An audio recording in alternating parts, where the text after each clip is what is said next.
There are moments in life where everything you once knew about yourself begins to crumble. You wake up one day and realize that the light you once radiated isn't as bright.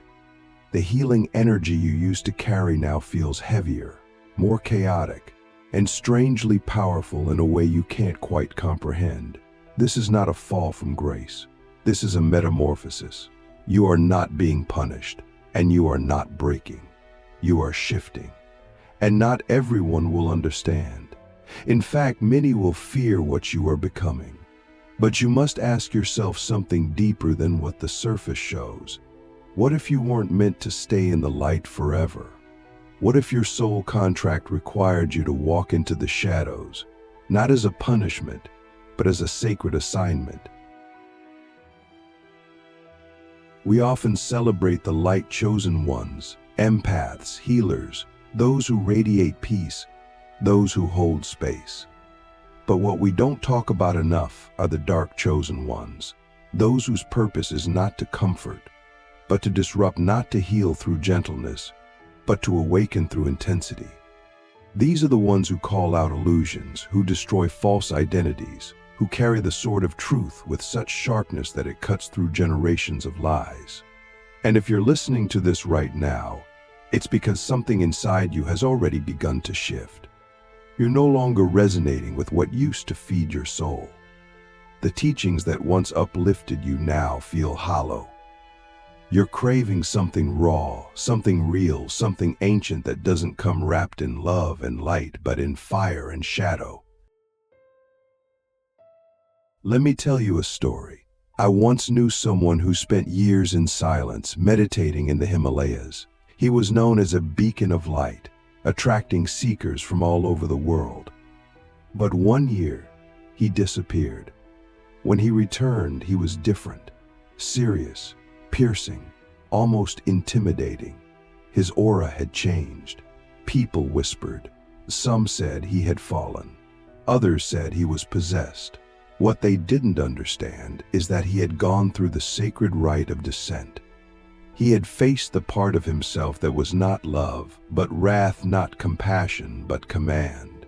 He had become a dark chosen one, and his mission had expanded beyond healing. It had become about transformation. That's the path some of us are on. And it's not easy, but it's necessary. So what are the signs that you're shifting from the light to the dark path? Not evil, but sacred, misunderstood, and essential. The signs won't be written in the stars. They'll be etched into your soul. They'll show up in your relationships, your dreams, your energy, your triggers. And they won't come gently. They'll come like a storm tearing through everything that no longer aligns with your higher path. You'll feel like you're losing yourself. But in truth, you're shedding the persona you were never meant to keep. And this is the first sign. You no longer resonate with spiritual bypassing. The love and light narrative feels incomplete. You begin to crave truth, even if it's ugly. You start to see how toxic positivity hides real pain.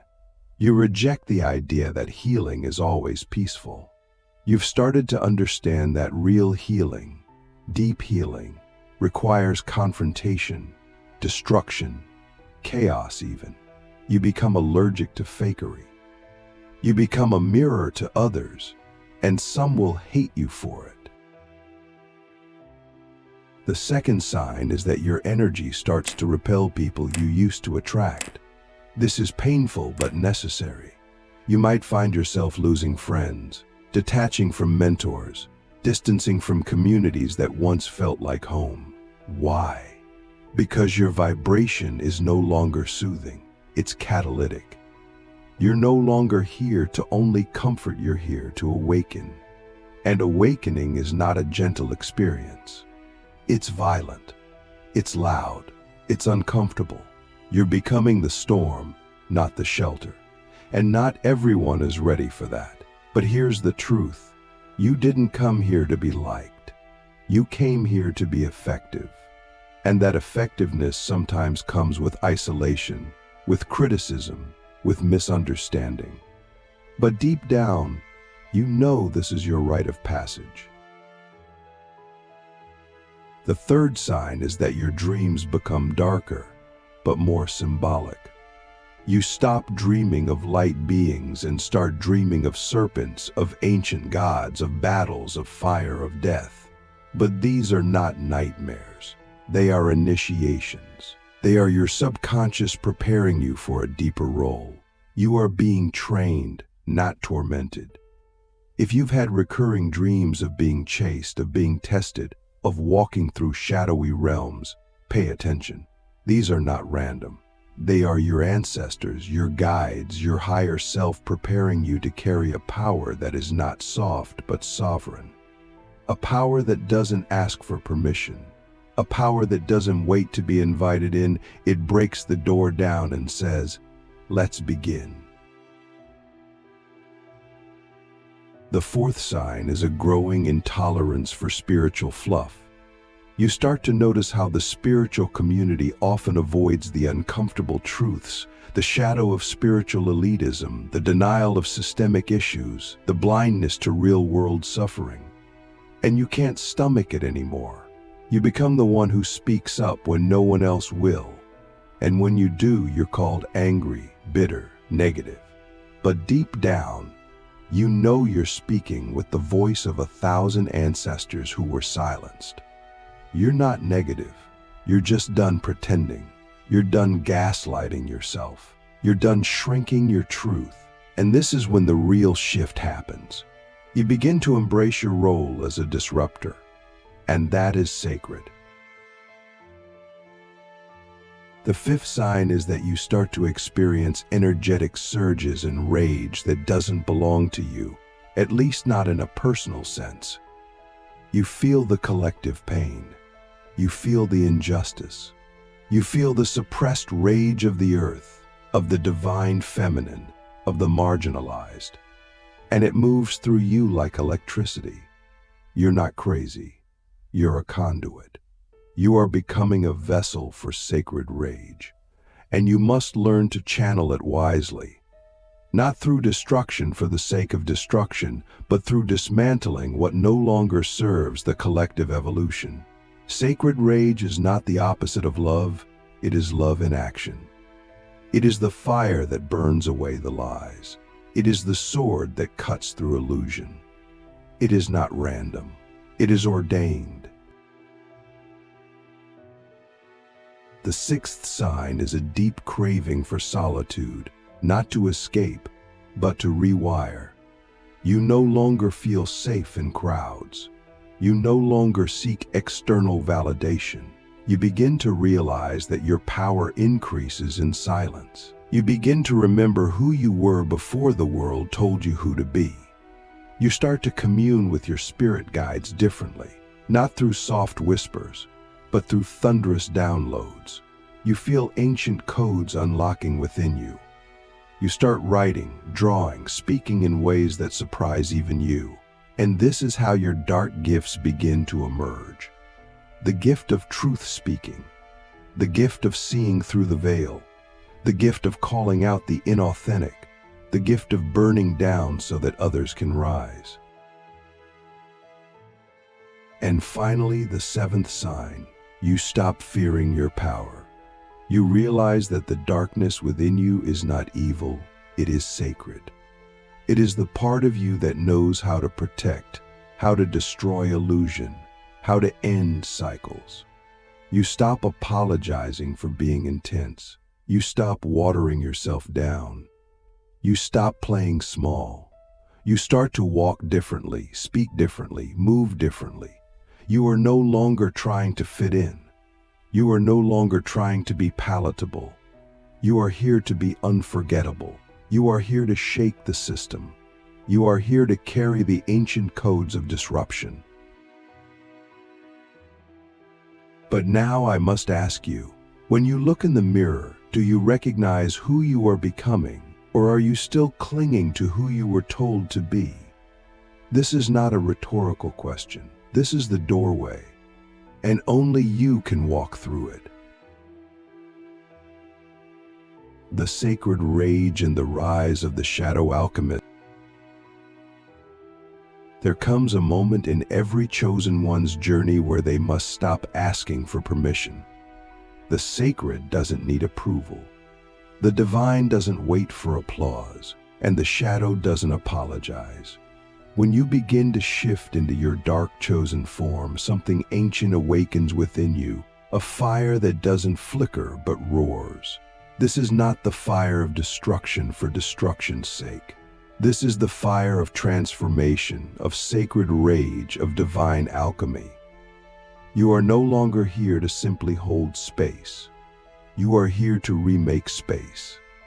And that's not a ritual that happens with crystals and chants. That's a ritual that happens in the furnace of your soul. Your entire being becomes the altar. Every heartbreak, every betrayal, every silence you were forced to swallow now becomes the fuel. You're not just healing from the past anymore. You're weaponizing it into wisdom. And that is what a shadow alchemist does. You take the poison and you turn it into power. You take shame and you turn it into sovereignty. You take the wound and you turn it into a war cry. But here's the paradox. To rise as a shadow alchemist, you must first descend into complete darkness. You must face every part of yourself you were taught to run from. The rage, the jealousy, the judgment, the grief, the guilt. You must stop labeling these as low vibration and start seeing them as messengers. Every so-called negative emotion is a sacred ally. Rage tells you where your boundaries were violated. Jealousy shows you what you deeply desire but were told you couldn't have. Judgment reveals where you've abandoned your truth in the name of being accepted. These emotions are not distractions from your spiritual path. They are the path. Can you sit with them and you listen to them without trying to fix, change, or escape? Because if you can, you'll begin to notice something strange. They start speaking back in symbols, in visions, in strange synchronicities. You'll start to see that your darkness doesn't want to devour you. It wants to inform you. It wants to initiate you into a deeper truth. And only those brave enough to descend will ever rise into their full power. As this transformation unfolds, you'll begin to notice that your inner world is no longer ruled by fear. It's ruled by intensity. But intensity is not the enemy. Intensity is the language of the sacred. The light chosen ones often fear this intensity. They label it as too much, too dark, too chaotic. But your soul knows better. Your soul remembers the old ways, the ways of the warrior mystic, the priestess of fire, the shapeshifter who could enter realms others feared to even name. You are not here to be digestible. You are here to awaken the sleeping dragons within yourself and within others. That means you'll start speaking truth that shakes rooms. You'll start feeling energy that others can't explain. You'll walk into spaces and people will either be magnetized or repelled. That's not your ego, that's your frequency. You're no longer broadcasting softness. You're broadcasting softness, and it's unignorable. You're not just here to inspire, you're here to initiate. And sometimes initiation feels like betrayal to those who are still clinging to the light for safety. You'll also begin to notice that your relationship with the divine shifts dramatically. You stop praying to be saved. You stop asking for signs. You stop waiting for the universe to give you permission. Instead, you become the sign. You become the storm. You become the divine in motion. This is one of the most profound and terrifying parts of the shift. You realize that God is not outside of you. God is not the one watching. God is the one becoming through you. And when you accept that, you stop outsourcing your power. You stop asking others how to live. You stop looking for gurus. You stop waiting for enlightenment and start embodying your own gnosis. This is when your walk changes. This is when your voice deepens. This is when the air around you shifts. Because you're no longer seeking truth, you are truth. And truth doesn't whisper. Truth thunders. Truth uproots. Truth liberates.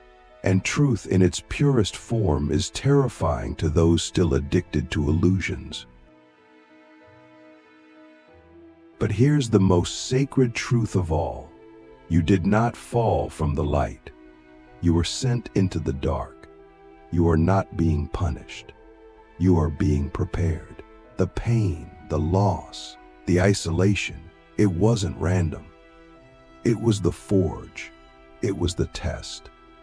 The universe needed to see if you could still remember who you are without applause, without followers, without validation. Could you still walk as the divine when no one was watching? Could you still speak truth when it cost you everything? Could you still burn with purpose even when the world tried to drown your flame? If the answer is yes, then welcome. You are not lost. You are becoming. And the world doesn't need more perfect people. The world needs more sacred disruptors, more shadow alchemists, more warriors of truth who are not afraid to walk through the fire and come out carrying the ashes of a lie that needed to die. So I ask you now, what chains are you still pretending are jewelry? What illusions are you still calling home? What part of your power are you still hiding under the mask of humility? It's time to stop dimming. It's time to stop pretending. It's time to rise, not as a savior, but as a sovereign force of divine reckoning. When the mirror breaks, embracing the collapse of your old self, there is a moment in every chosen one's journey where the mirror shatters. Not the physical one, but the mirror of identity, the one that reflects who you thought you were, what you believed you needed to be, who you were conditioned to perform as. And when that mirror breaks, the collapse is total. You no longer recognize yourself. The things that once brought you comfort now feel empty. The labels that once gave you pride now feel like chains. And in that raw, terrifying space, a voice inside whispers a truth you've never dared to speak aloud. None of this was ever really me. That's when you realize you're not losing yourself. You're losing who you became in order to survive. And that's where the real death begins. Not of your body, but of the persona, of the mask, of the illusion. You can't shift into your dark chosen path while clinging to the image of who you were in the light. You must let it all burn, the roles, the followers, the identity, even the dreams that were never truly yours. This is the sacred death. And it is not pretty. It is not poetic. It is gut-wrenching and messy, but it is holy. During this collapse, you may find yourself alone in ways you've never experienced before. It's not just loneliness, it's a complete energetic void. Conversations feel hollow. People don't understand you. Even your own voice sounds unfamiliar. This is the in-between, the spiritual cocoon where you are neither caterpillar nor butterfly. You are goo, unformed, undefined, uncertain. And this is where most people run back to the light, back to the familiar, back to comfort. But if you can stay here, in the discomfort, in the not knowing, something astonishing begins to happen. Your soul starts to speak in a new dialect. Not the language of affirmation and manifestation, but the language of embodiment. You stop chasing answers and start becoming the question. You stop begging for clarity and start embracing mystery. You begin to realize that your true self is not something to be found. It's something to be remembered. And remembrance doesn't come through logic. It comes through collapse, through surrender, through letting the old version of you die so that the real one can rise. You'll start to notice that your triggers become your teachers. Every moment of emotional intensity becomes a portal. When someone betrays you, Instead of collapsing into victimhood, you ask, what part of me needed to be shown this truth? When you feel jealousy, you no longer shame yourself, but ask, what sacred desire have I buried beneath the fear of being seen? When rage erupts, you don't suppress it, you alchemize it. You let it show you where your power was stolen. You let it guide you back to your voice. This is the path of the dark chosen one. You stop reacting from your wounds and start responding from your wisdom. You become unshakable, not because you're always calm, but because you've made peace with chaos. You're no longer trying to be pure. You're trying to be whole, and wholeness includes the shadow. Wholeness includes the parts of you that were too wild, too loud, too deep for the light path. And now they are reclaiming their place in your throne. And then something miraculous happens. Your intuition evolves. It no longer whispers, it roars.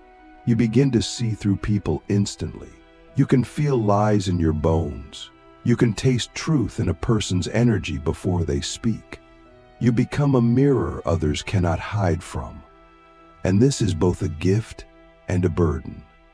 People will project onto you. They will call you intimidating, judgmental, too much. But let them. You're not here to be understood. You're here to be undeniable. You begin to realize that your very presence is a form of spiritual warfare, not because you attack, but because you activate. You awaken the parts of others they've buried. You remind them of the power they've forsaken, and some will hate you for it. But the ones who are ready, they will find you. They will remember you. Because your energy speaks to their soul in a way no words ever could. This is how the dark chosen one leads, not with popularity, but with potency. Not with followers, but with frequency. And finally, you realize that you were never meant to stay in the shadows or the light. You're meant to walk between both, to be the bridge, the portal, the integration. You are the embodiment of paradox. You are the sacred and the profane, the healer and the destroyer, the priestess and the outlaw. You are no longer afraid of being misunderstood because you finally understood yourself. You are no longer seeking peace.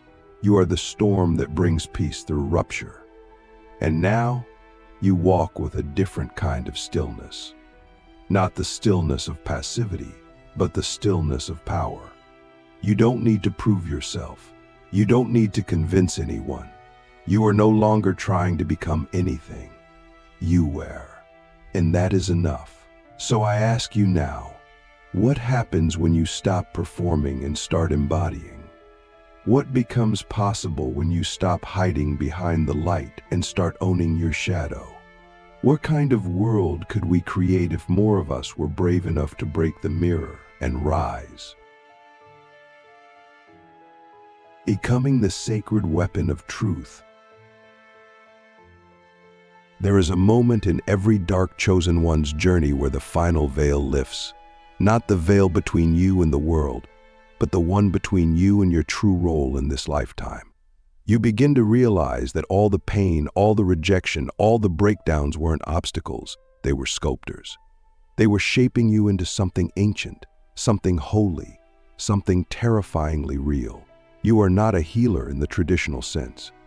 You are not here to soothe people's egos or walk them gently into transformation. You are here to cut.